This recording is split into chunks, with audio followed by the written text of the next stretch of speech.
Richardson, Hitchins and Gustavo Lemos delivered a hell of a fight last night. The judges scored the fight 115, 113 twice and 117, 111, all for Hitchins, and the crowd booed and booed and booed. Lemos is familiar to British fight fans for hammering Lee Selby into retirement, and unsurprisingly he came forward from the first bell, fighting very aggressively. Unsurprisingly, Hitchins kept on the outside behind his jab, looking to box, move, counter. At times, Hitchins showed some excellent defensive work, slipping out of the way of big punches. He also initiated numerous clinches. Lemos, meanwhile, threw to the body, looked to trap Hitchins on the ropes and threw power punches throughout. The punch stats credited Hitchins with landing 172 of 456 shots, compared to Lemos' 161 of 581. It was Lemos' first fight outside Argentina, and he's been very inactive recently, which would have helped his cause. New Yorker Hitchins, meanwhile, moves on to a world title fight.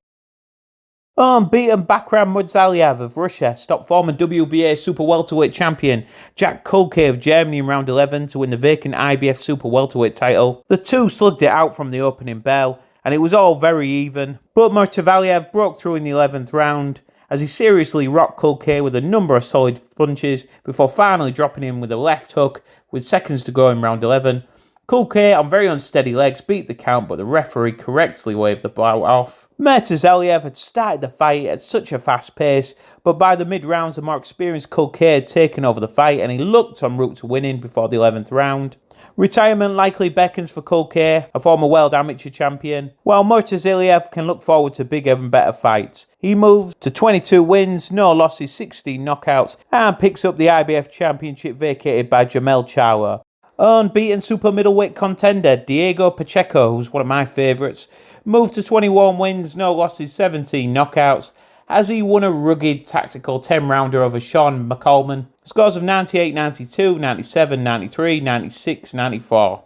McCollman had success with his jab, body work and movement, while Pacheco slowly forced the fight. The punch stats tell the story of this encounter. 86 of 260 landed by Pacheco.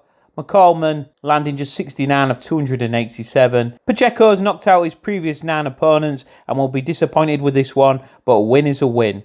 2020 Olympic gold medalist Galal Yafai survived a brief mid-round scare and a cut over his right eye to preserve his unbeaten record, and an all-British super fight against Sonny Edwards as he scored an 8th round stoppage over Gotto. Yafai hurt Gotto in the first round as he started fast as he always does. The aggressive Englishman piled on the pressure, and at the start of the 5th round the ringside physician looked in on Gotto. This lit a big fire under the Argentinian, who came out firing, buckling Yafai's knees early in the rounds with the right hand through the guard. He repeated the dose later in the round, trapped Yafai on the ropes and unloaded with both hands. In the 6th round, a clash of heads brought a cut on Yafai, but Yafai turned the fight in the 8th. A series of power shots left Gotto on his opponent's mercy, and he was rescued by the referee. Great learning experience from Yafai in a very tough fight.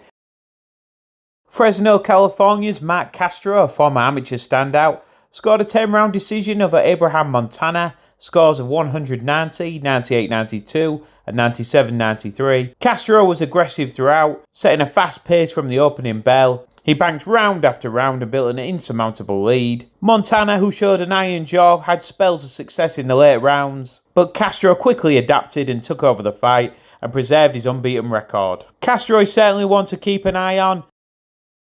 Aussie Skye Nicolson won the vacant WBC Featherweight Championship when she outscored Sarah Mahfoud over 10 one-sided rounds. All jab, crosses and movements by Nicholson. Mahfoud was never in the contest at all. Scores of 190, 190, 99-91 for Nicholson. Nicholson moves to 10 wins, no losses, 1 knockout. The most notable thing about the fight was probably Nicholson showboating in the last round. Despite the difference in experience, it seems likely to me that Skye Nicolson will attempt to get the much more experienced Amanda Serrano in the ring. Jose Tito Sanchez again set a blistering pace as he outscored Erik Ruez over 10 tough rounds. Scores of 97-92 for Sanchez, who was credited with a 3rd round knockdown. Ruez was extremely durable in the fight, and he gave Sanchez problems in the early rounds with his aggression, and again when Sanchez took a breather in round 8. Otherwise, Sanchez was dominating this one, landing 302 over 811 punches. As expected, Sanchez roared back in the last 2 rounds of the fight to win it comfortably on points. It's always high-octane stuff from the junior featherweight prospect. He's always worth a watch. Please like and subscribe.